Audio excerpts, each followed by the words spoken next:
ஐயா அவர்களையும் முனைவர் புவனேஸ்வரி பதிவாளர் அவர்களையும் இங்கு வருகை தந்திருக்கிற அனைவரையும் முதல்கண் வரவேற்றுக் கொண்டு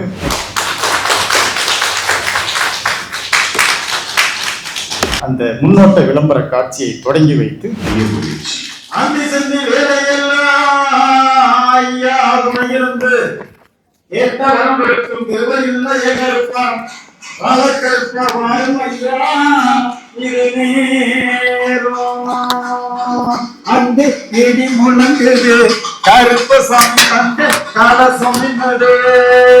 தமிழகம் முழுவதும் பல ஆயிரக்கணக்கான ஆண்டுகளாக மக்களிடையே வழக்கத்தில் இருக்கக்கூடிய கலைகள், தமிழ் மண்ணோடும் மக்களோடும் வேரூன்றிய பாரம்பரிய கலைகள் எண்ணற்றவை. இப்படிப்பட்ட கலைகள் எல்லாம் இன்றைய நவீன ஊடகங்களின் வளர்ச்சியால் வருகையால் படிப்படியாக அன்றாட விலகியும் மறைந்தும் வருகிறது. தமிழக நாட்டுப்புற கலைகளை வருங்கால சந்ததியினர் அறியும் வகையில் ஆவணப்படுத்தும் பணியினை செம்மொழி தமிழாய்வு மத்திய நிறுவனம் தொடங்கியுள்ளது. நலிந்து வரும் கலைகளுக்கு புத்துயிர் அளிக்கும் வகையிலும் ஊக்கப்படுத்தும் விதமாகவும் தமிழகம் முழுவதிலும் இருந்து பலதரப்பட்ட பாரம்பரிய கூத்து மற்றும் இசை கலைஞர்களை நிறுவனத்திற்கே அழைத்து வந்து நிகழ்த்து கலைகள் படமாக்கப்பட்டது. முதல் கட்டமாக 10 அரிய கலைகளை 105 காட்சிகளாக பதிவு செய்து நமது ஊடகத்தின் வழியாக வெளியிட இருக்கிறோம். இந்த ஊடகத்தின் வழியாக பதிவு செய்யக்கூடிய இந்த காட்சிகள் எல்லாம் என்றைக்கும் நிலைத்திருக்கும். தமிழக நிகழ்த்து கலைகள் என்ற தலைப்பில் இந்த அரிய காணொளிகள் அனைத்தும் நிறுவனத்தின்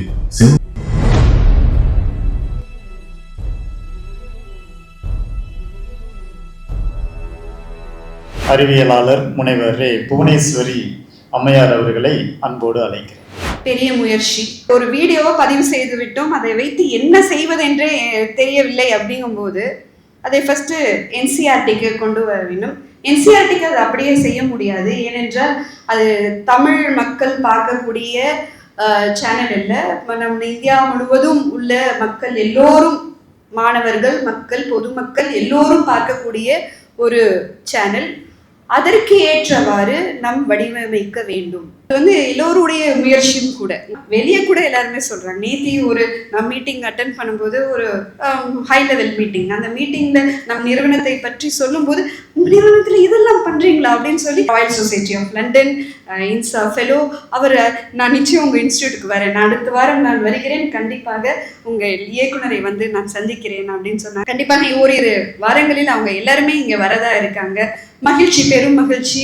மனமார்ந்த நன்றியை தெரிவித்துக் கொண்டு சரிகிறேன். நன்றி, வணக்கம். அடுத்ததாக பேராற்றல் மிக்க பெருந்தகை நமது இயக்குனர் அவர்கள் தலைமை உரையாற்றுவார். இந்த அற்புதமான இந்த காலை பொழுதல் தமிழகத்துக்கே உரிய 150க்கு மேற்பட்ட கலைகளை பதிவு செய்யப்பட்டு இருக்கிறது. மதிப்புமிக்க பதிவாளர் அம்மையார் அவர்கள் கூறியதை போல, ஒரு கல்லில் 4 மாங்காய் என்பது அல்ல, 5வது ஒன்று யூடியூப் தளத்திலும் இது அலையேற்றம் செய்யப்படுகிறது.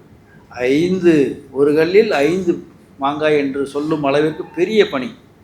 Low cost, minimum cost, maximum work என்பதே நமது தாரக மந்திரம். இந்த கலைகளை எல்லாம் நான் ஒவ்வொன்றாக பார்த்து வளர்ந்தவன், கிராமப்புறத்தை சார்ந்தவன்.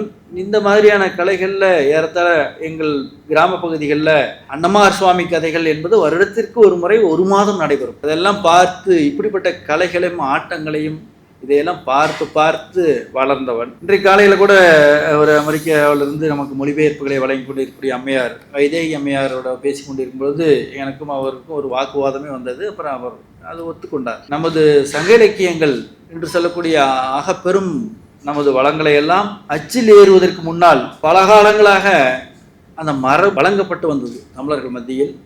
தொல்காப்பியர் இதற்கு உதாரணம் இலக்கணத்திலே சொல்லலாம். அவர் 249 இடங்களில் பல இடங்களில் ரெஃபரன்ஸ் தருகிறார். 249 இடங்களில் என்பனார், என்கிறார், என்ற ரிதிசினரோ என்றெல்லாம் சொல்லிக்கொண்டு இருக்கக்கூடிய அந்த ரெஃபரன்ஸ் பார்க்கிறோம். அதனால் நம்ம சொல்லிக்கொண்டு இருக்கக்கூடிய அந்த காலகட்டம், சங்ககால காலகட்டம் என்பது கிமு 300லேருந்து கிபி 2ஆம் நூற்றாண்டு 500 ஆண்டுகளுக்கு உள்ள மட்டுமே எழுதப்பட்ட இலக்கியங்களை தான் நாம் இப்பொழுது வைத்திருக்கிறோம் என்பது அது பொருள் அல்ல. இது அதற்கெல்லாம் முன்னாடி பல ஆயிரம் ஆண்டுகளுக்கு முன்னாடி மக்கள் மத்தியில் வழக்கத்தில் இருந்த அந்த வழக்காறுகளையும் அந்த செய்திகளையும் தான் பதிவு செய்திருக்கிறார்கள் என்பதே உண்மை. ஆகவே இதுக்கெல்லாம் கால வரையறை இல்லை. இந்த கலைகளுக்கும் கால வரையறை இல்லை. இந்த பூகோளத்தில் தோன்றினார்களோ அந்த இனம் தோன்றியதோ அந்த தோன்றிய காலத்திலிருந்து வளர்ந்த கலைகள், அந்த வளர்த்தெடுக்கப்பட்ட அந்த கலைகள் தான் இன்றைக்கு ஏனோ நவீன யுகத்தில் இதெல்லாம் மெல்ல மெல்ல மெல்ல மெல்ல மறைந்து கொண்டிருக்கிறது. இவற்றையெல்லாம் நம்மை போன்ற நிறுவனங்கள் தான் ஆவணப்படுத்த வேண்டும். எதிர்கால தலைமுறைகளுக்கு இப்படிப்பட்ட நம் முன்னோர்களை பற்றிய ஒரு பதிவை நாம் விட்டு செல்ல வேண்டும் என்ற நோக்கில் தான் நாம் இதை கையில் எடுத்திருக்கிறோம். மிக சரியாக முனைவர் ஆரோக்கியதாஸ் அவர்கள் இந்த துறையில் ஏறத்தாழ 20 ஆண்டுகளுக்கு மேல் பணியாற்றிய அந்த அனுபவத்தை இந்த வெளிப்பாடின் மூலமாக நாம் பார்க்கிறோம். ஆகவே நிறுவனம் அவர்களுக்கு தனிப்பட்ட முறையில் அவருக்கு நான் நன்றிகளையும் பாராட்டுகளையும் தெரிவித்துக் கொள்கிறேன். 50 சான்றிதழ் படிப்புகளை நாம் நம்ம நிறுவனத்தின் மூலமாக தொடங்க இருக்கிறோம். அந்த 50ல் 15 நாட்டுப்புற கலைகள். ஏற்கனவே அவர் முடித்து வைத்து விட்டார். இந்த நாட்டுப்புற கலைகள் தொடர்பான சான்றிதழ் படிப்பு, இதை சான்றிதழ் படிப்பில் 15 கலைகளை எவரும் சேர்ந்து இதை பயிலலாம், தெரிந்து கொள்ளலாம். அப்படியான ஒரு மிக மிக மிக சொற்பமான அந்த பணத்தில் அந்த சேர்க்கை கட்டணம் என்பது ஒரு 100 ரூபாய் என்ற அளவில் தான் நாம் வைக்கலாம் என்று திட்டமிட்டிருக்கிறோம். அந்த அளவிற்கு நாம் நிறுவனத்தில் சான்றிதழ் படிப்பிலும் நாட்டுப்புற கலையை தவிர்க்க முடியாது அடிப்படையாக சேர்த்துக்கூடிய மேஜர் பார்ட்ஸே அந்த 15 கலைகள் தான். இந்த 15ஓடு நாம் நின்றுவிட போவதில்லை. இந்த 10 கலைகளோடு நின்றுவிடப் போவதில்லை. எஞ்சி இருக்கக்கூடிய கலைகளும் இதே போல் ஆவணப்படுத்த இருக்கிறோம்.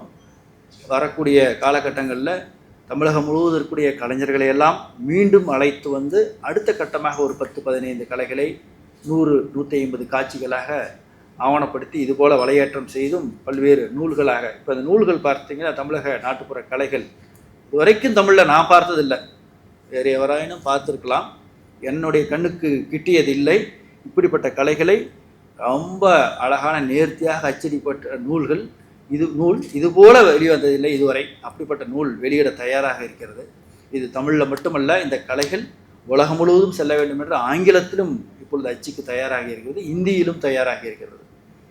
அப்படியான இந்த கலைகள் தமிழக எல்லைக்கு அப்பாலும் செல்ல இருக்கிறது. வலை ஊடகங்களின் வழியாக செல்வது ஒரு ஆவணப்படுத்துவது, நூல் ஆவணம். இப்படியே நாம் சொல்லுகிறோமா, திருக்குறள் முதல் மொழிபெயர்ப்பு 1500களில் மலையாளத்தில் மொழிபெயர்க்கப்பட்ட அந்த மொழிபெயர்ப்பு இன்றைக்கு ஆவணமாக திகழ்ந்து கொண்டிருக்கிறது என்று நூல் வடிவில்.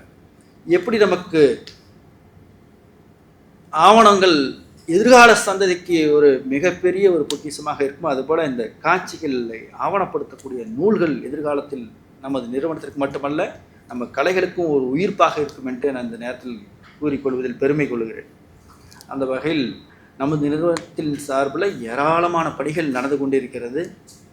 மிகப்பெரிய அளவிற்கு இன்றைக்கி நவீன 21ஆம் நூற்றாண்டில் எவராலும் தவிர்க்க இயலாத நுண்ணறிவு, செயற்கை நுண்ணறிவு துறையில் ஏராளமான பணிகள் செய்து கொண்டிருக்கிறோம்.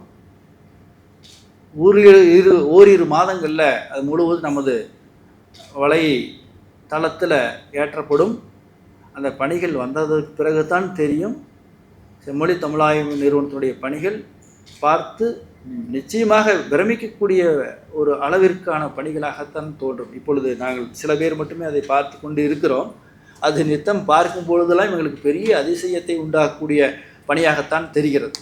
அப்படியான 21ஆம் நூற்றாண்டில் அடுத்த கட்டத்திற்கு பாய்ச்சக்கூடிய அந்த தமிழை கொண்டு செல்லக்கூடிய ஒரு துறையாகத்தான் ஏஐ நாங்கள் வளர்த்தெடுத்து கொண்டிருக்கிறோம். துறையின் வழியாக தமிழ் மொழி, இலக்கியம் சார்ந்த கலைகள் எல்லாவற்றையும் அதனூடாக சென்று கொண்டிருக்கிறோம். ஆகவே மொழிபெயர்ப்பு ஒரு பக்கம், இந்திய மொழிகள் மட்டுமல்ல அயலக மொழிகளில் நாம் பல்வேறு இலக்கியங்களை மொழிபெயர்த்து கொண்டிருக்கிறோம். இப்படியான மொழிபெயர்ப்புகள், ஆய்வரங்குகள், பயிலரங்குகள், ஏறத்தாழ 120 பயிலரங்குகள், ஏறத்தாழ ஒரு 6000 ஆய்வாளர்கள் இந்த வளாகத்திற்கு வந்து சென்றிருக்கிறார்கள். வளாகத்திற்கு தமிழகம் மட்டுமல்ல, நீங்கள் எல்லாம் அறிந்தது தமிழகத்துக்கு அப்பால் இந்திய அளவிலும் சரி, இந்தியாவிற்கு அப்பால் இருக்கக்கூடிய அருகே இருக்கக்கூடிய நாடுகளாக இருந்தாலும் சரி, தொலைவில் இருக்கக்கூடிய நாடுகளாக இருந்தாலும் சரி, அப்படிப்பட்ட ஆய்வாளர் பெருமக்கள்லாம் இங்கே வந்து சென்று இதுவரைக்கும் 6000 மாணவர்கள் இல்லை, 6000 ஆய்வாளர்கள் இந்த 6 ஆண்டுகளில், குறிப்பாக சொன்னால் இந்த வளாகத்திற்கு வந்து 5 ஆண்டுகளில் 4.5 ஆண்டுகளில் சென்று வந்து வெறுமனே பார்வையிட்டு செல்லக்கூடிய காட்சி கூடங்கள் இல்லை எங்களிடம். நம்மிடம் காட்சி கூடங்கள் இல்லை. ஒவ்வொரு நிறுவனத்தில் வைத்தது இருப்பது போல காட்சி கூடங்களை பார்ப்பதற்காக இங்கு இல்லை. கருத்துக்களை அள்ளி செல்லக்கூடிய கூடங்களாகத்தான் இங்கே இருக்கிறது. காட்சிகள் மறையக்கூடியது, கருத்துக்கள் நிலைத்திருக்கக்கூடியது.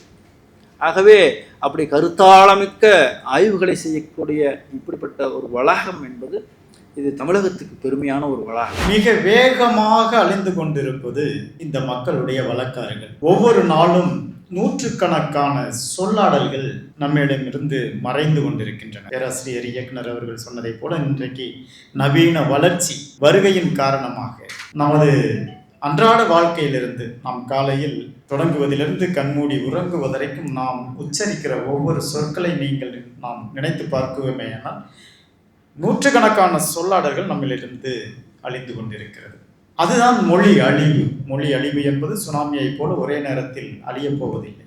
நம்மளுடைய வாழ்க்கையில் நம்மிடமிருந்து நம்மளுடைய வழக்காறுகள், வாழ்க்கை வட்ட சடங்குகள், சொல்லாடல்கள் இவையெல்லாம் எவ்வளவு வேகமாக அழிகிறதோ அந்த அளவிற்கு அந்த மொழி அழிகிறது என்பதுதான் தத்துவம், வரலாறு. இதுதான் உலக வரையறை. அந்த வகையில் இன்றைக்கு மொழியை உயிரோட்டமுள்ளா செம்மொழியாக இன்னைக்கு சொல்லப்படுவது இந்த கலைகளும் வழக்காறுகளும் தான். எழுத்து மரபு, பேச்சு மரபு என்கிற இருமொழி வழக்குகளில் வாய்மொழி வழக்கில் வாழ வைத்து கொண்டிருப்பது இந்த நாட்டுப்புறவியல் துறை. மானிடவியல் புலம், மொழியியல் புலம் எல்லாம் வெளிநாடுகளில், மேலை நாடுகளில் உருவாக்கம் பெற்று அதன் பிறகு இங்கு நிர்மாணம் செய்யப்பட்டு இங்கு இருப்பவர்களை அடையாளம் கண்டு கொள்வதற்காக அல்லது அறிந்து கொள்வதற்காக கொண்டு வரப்பட்ட துறைகளுக்கு நடுவே 19ஆம் நூற்றாண்டு இறுதி வாக்கில் இங்கேயே உற்பத்தியாகி இந்த மண்ணோடும் இந்த மக்களோடும் இந்த உணர்வோடும் வழிகளை இரண்டர மக்களுக்கு கொண்டு சேர்க்க உருவாக்கப்பட்டது இந்த நாட்டுப்புறவியல் துறை. தமிழகத்தில் மதுரை காமராஜர் பல்கலைக்கழகம், தமிழ் பல்கலைக்கழகம் இவைதான் முதலாக தொடங்கப்பட்ட நாட்டுப்புறவியல் துறை. அதன் பிறகு ஐயா லூர்து போன்றவர்கள் அங்கே சேவியர் கல்லூரியில். இதுதான் அடையாளம். இதுதான் இந்த துறைகளின் வழியாக தான் இவ்வளவு பணிகள். இதற்கு முன்பாக அந்த ஆளுமை மிக்க ஆற்றல்கள் வானமாமலை தொடங்கி, கிவாஜன் தொடங்கி, லோர்து தொடங்கி, இவர்கள் எல்லாம் தொடங்கி இன்றைக்கும் பல களஞ்சியங்கள் எல்லாம் அவர்களுடைய காலத்தில் நடந்தவை தான். அதற்கு பின்பாக மிகப்பெரிய வெற்றிடம். இனி எதிர்காலத்தில் அதற்கான வாய்ப்புகள் எங்கேயும் இல்லை. எல்லா இடங்களிலும் நான் சொன்ன அந்த இடங்களெல்லாம் இன்றைக்கு துறை பெயர் இருக்கிறது. ஆனால் உயிரோட்டம் உள்ள எதிர்கால திட்டம் இன்னும் இந்த பணிகள் எல்லாம் 500 ஆண்டுகள் கழித்து செம்மொழி வலையொலியை தட்டுகிற பொழுது இந்த வரலாறு செம்மொழி நிறுவனம் படைத்திருக்கிறது. ஆக இன்றைக்கு இந்த துறையை உயிர்ப்பித்திருக்கிற எதிர்கால நோக்கோடு நூற்றாண்டுகள் கழித்தும் வருகிற தலைமுறைக்கு நமது பண்பாடுகளை கொண்டு சேர்க்கிற பணியை தொடங்கி வைத்திருக்கிற, இதற்கு வித்தாக நமது முன்னத்தி ஏறாக இருந்து வழிநடத்தி இருக்கிற நமது ஆளுமை மிக்க பேராசிரியர் ஐயா அவர்களுக்கு நம் அனைவரின் சார்பாக நன்றியை தெரிவித்துக் கொள்கிறோம். அதே போல அவர்கள் சொன்னதை போலதான் இது ஒரே செயல், ஆனால் பல பணிகள், பல வெளியீடுகள். அந்த வகையில் அனைத்திற்குமே ஒவ்வொரு விதமான பொருட்செலவு. இது வழக்கமாக அந்த டேபிள் ஒர்க்குன்னு சொல்லக்கூடிய அந்த இது ஒரு 10 இலக்கியங்கள், சங்க இலக்கியத்தில் மரம் ஏதோ ஒன்று 10 புத்தகங்களை வச்சுக்கிட்டு அங்கே ஒரு ஆய்வை தயார் பண்ணிடலாம். ஆனால் இது அப்படி அல்ல. இது ஒரு பெரிய பணி. இப்போ ராஜாராணி ஆட்டம்னா ராஜாராணி ஆட்டம் எங்கே இருக்குது, எந்த குழு, அவங்க யார் கண்டுபிடிப்பது, அவர்களை கொண்டு வருவது, அதை அரங்கேற்றுவது, அதை ஆவணப்படுத்துவது, அதன் பிறகு அதை முழுமையாக படித்து பொருள் கண்டு உள்ளடக்கங்களை தயார் செய்வது, அது பகுப்பது, தொகுப்பது, அதன் பிறகு வெளியிடுவது, இப்படி பலப்பட்ட நிகழ்வுகள். இவற்றை எல்லாமே நாம் வைக்கிற பொழுது எந்த வகையிலும் சுணக்கம் இல்லாமல் நமக்கு துணை நின்றவர் நமது பதிவாளர் அம்மையார் அவர்கள். ஒரு 10-15 இளைய தலைமுறைகள் அந்த ஆய்வாளர்களை கொண்டு உருவாக்கப்பட்டது தான் இவையெல்லாம். அதில் ஒரு பணி இந்த பணி. இன்னும் களஞ்சிய பணிகள் இருக்கிறது, இணையவழி கற்பித்தல் பணி இருக்கிறது. இது போல பல பணிகள் எல்லாம் அவர்களை கொண்டு நடைபெற்றது. அவை அனைத்திற்குமே நமக்கு உறுதுணையாக இருந்த நமது பதிவாளர் அவர்கள் அவ்வப்போது அந்த அரங்கத்திற்குள், கபிலர் அரங்கத்திற்கு வருகை தந்து அவர்களும் அதோடு இரண்டரை கலந்து நமக்கெல்லாம் ஊக்குவித்தவர் அம்மையார் அவர்களை நம் அனைவரின் சார்பாக நன்றியை தெரிவித்துக் கொள்கிறோம். அந்த வகையில் எல்லா வகையிலும் தொழில்நுட்ப வகையில் துணை நின்ற ராஜசேகரன் அவர்களுக்கு நம் அனைவரின் சார்பாக நன்றியை தெரிவித்துக் கொள்கிறோம். அதேபோல் இந்த கலைகள் 2024 இறுதியில் நம்ம அரங்கேற்றப்பட்ட பொழுது ஒளிப்பதிவு செய்து நமக்கு உதவிய நண்பர் கார்த்திகேயன், அகிலன் அவர்களுக்கும் நமது நன்றியை தெரிவித்துக் கொள்கிறோம். இந்த கலைகள் எல்லாமே ரொம்ப அரிய, ஏதேனும் ஒரு இடத்துலேருந்து இன்னொரு இடத்துக்கு தெரியாது தமிழகத்திலே. அப்படிப்பட்ட கலைகளை முதல்ல கண்டுபிடிச்சி இது பண்ணோம். அண்ணன்மார் சாமி உடுக்கடி கூத்து. அண்ணன்மார் சாமியை பொறுத்தளவு மணப்பாறையில் வீரப்பூர்னு, அதுதான் நிகழ்ந்ததாக சொல்லப்படுகிற களம். அதாவது அண்ணன்மார் படுகளம். அதாவது அண்ணன்மார் சாமிங்கிற பொன்னர் சங்கர். அந்த பொன்னர் சங்கர் ஆண்டு வந்த பொன்னிவள நாடுன்னு அதுக்கு பேர். அந்த காலம் அந்த பொன்னிவள நாடு என்பது அந்த மணப்பாறையை சுற்றி இருக்கிற இன்னைக்கு வீரப்பூர் அந்த இடத்துல தான் நிகழ்ந்ததாக, அங்கு தான் அவர்கள் இறந்ததாக ஒரு வரலாற்று கதை. அந்த அடிப்படையில் தான் அங்கே வீரப்பூரில் அந்த கோயில் கட்டி ஒவ்வொரு ஆண்டும் நடத்துவாங்க. அது ஒரு பங்காளி சண்டை மாதிரி அந்த கதை ஓடும்னு வச்சுங்களேன். இப்போ அதில் ஒரு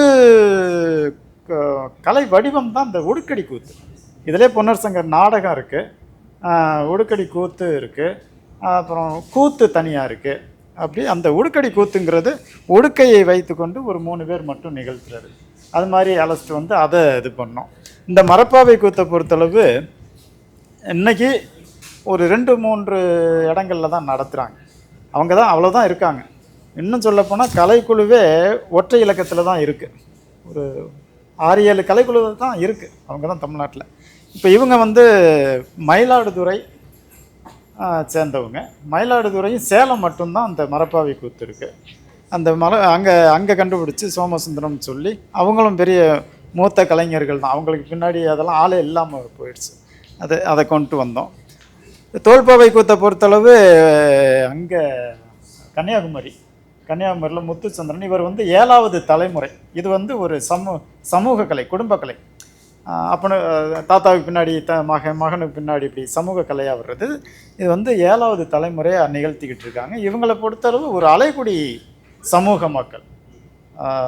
இன்றைக்கி இங்கே போய் நிகழ்த்துவாங்க, அடுத்த கட்டம் அங்கே போய் அடுத்த ஊரில் போய் நிகழ்த்துவாங்க, அங்கே கிடைக்கிறத வாங்கிட்டு வருவாங்க. அப்படி ஒரு கலை இந்த தோல்பாவை கூத்து. இதை பொறுத்தளவு இப்போ தமிழக பழங்குடிகளில் ரொம்ப முதன்மையாக இருக்கிற பளியர்கள், பழையோர் அப்படிங்கிறவர் தான் பளியர்னு வந்தது. சங்க இலக்கியத்தில் நெற்குறின்னு ஒரு இது வரும். இன்றைக்கி சோழி பார்த்து நம்ம பார்க்குறோம் இல்லையா, அது மாதிரி நெற்குறி நெல்மணிகளை போட்டு அதில் குறி சொல்லுவது, நல்லது கெட்டது சொல்கிறது. சங்க இலக்கியத்தில் இருக்கிறது இன்றைக்கும் களத்தில் அங்கே நெற்குறி செஞ்சு அவங்க பார்த்துக்கிட்டு இருக்காங்க. இந்த மக்கள் கொடைக்கானல் மலைப்பகுதி, பழனி மலைப்பகுதியில் பூதமலைன்னு ஒரு பகுதி, அந்த மக்களவே அழைச்சி இங்கே கொண்டாந்து அவங்களாம் இங்கே முதல் முறை நடுக்கத்தோடையே வந்தாங்க. வெளி உலகத்துக்கு இந்த துணிமணியெல்லாம் நாங்களே வாங்கி கொடுத்து ஒரே இதாக கொடுத்து பளியர் ஆட்டம்னு தான் அவங்க அங்கே இருக்குது. ஆனால் சிங்காரக்கலைன்னு வாய்மொழி வழக்கில் அவங்களே சொல்லிக்கிறாங்க. சிங்காரக்கலை அப்படிங்கிற சொல்லை பயன்படுத்தி சான்றிதழ் வழங்கி அவங்களுக்கு அடையாளப்படுத்தினது செம்மொழி நிறுவனம். இப்போ அந்த சிங்காரக்கலைன்னு சான்றிதழ் கொடுத்ததை வச்சு அவங்க வெளியில் தமிழக கலைஞர்கள் இதிலெல்லாம் சிங்காரக்கலைன்னு இப்போ பதிவாயிருக்கு. இது ஒரு பெரிய வரலாற்று பதிவு. கன்னியா நாட்டத்தை பொறுத்தளவும் அப்படி தான். ஒரு 3 மாவட்டத்தில் மட்டும்தான், தூத்துக்குடி, திருநெல்வேலி, கன்னியாகுமரி, இந்த 3ல் மட்டும்தான் கன்னியா நாட்டம் அங்கேருந்து கூட்டி வந்தோம். இப்போ இந்த ராஜராணி ஆட்டத்தை பொறுத்தளவு தேனி, அல்லி நகரம், இது எல்லாமே மூத்த கலைஞர்கள். இவங்களுக்கு பின்னாடியெல்லாம் இதை வளர்த்தெடுக்கிறது இளைய தலைமுறை எங்கேயுமே இல்லை. அது மாதிரி அங்கேருந்து கூட்டி வந்தோம். இந்த ராஜாராணி ஆட்டத்தை பொறுத்தளவு இதுக்குள்ளே இணைப்பு ஆட்டமாக நிறைய கொடுப்பாங்க. அதாவது நல்லதங்கால் கதை, வெள்ளையம்மாள் கதை, பேயாட்டம், இப்படியெல்லாம் மூக்காய் ஆட்டம், இப்போ இதெல்லாம் இந்த இணைப்பு ஆட்டம்லாம் வேறு மாவட்டங்கள் இப்போ வட மாவட்டங்களோ இங்கெல்லாம் யாருக்குமே தெரியாது. சேர்க்குறாங்க. இவங்க முழு இதாகவே இது இன்னைக்கு மாலையில் ஆரம்பித்தோன்னா நாளைக்கு காலையில் விடிய நிகழ்த்திக்கிட்டே இருப்பாங்க. அப்போ அதை எல்லாமே இங்கே நிகழ்த்தி அதை எல்லாமே தனித்தனி ஆட்டமாக நம்ம எபிசோடை நம்ம கொண்டு வர போகிறோம். இந்த ஒயிலாட்டத்தை பொறுத்தளவு இவங்கெல்லாம் நான் சொன்னால் இந்த இதெல்லாம் வேலைகள் செஞ்சாங்க இல்லையா, இளைய பிள்ளைகள், இளைய ஆய்வாளர்கள். ஆமாம், இதெல்லாம் உருவாக்குன தமிழ்நாட்டில் இவங்கெல்லாம் முன்னேற்பட்ட ஆய்வாளர்கள். இவங்களெல்லாம் கடைசியாக அந்த 10 நாள் கழித்து இவங்களுக்கு ஒரு பயிற்சி கொடுத்து ஒயிலாட்டம்லாம் கற்றுக் கொடுத்தோம். அந்த புகைப்படம் இது வந்து தமிழ் இசைங்கிற பேரில் நம்ம தொடர்ச்சியாக வரவே இருக்குது. நம்ம 105 அது வரும்.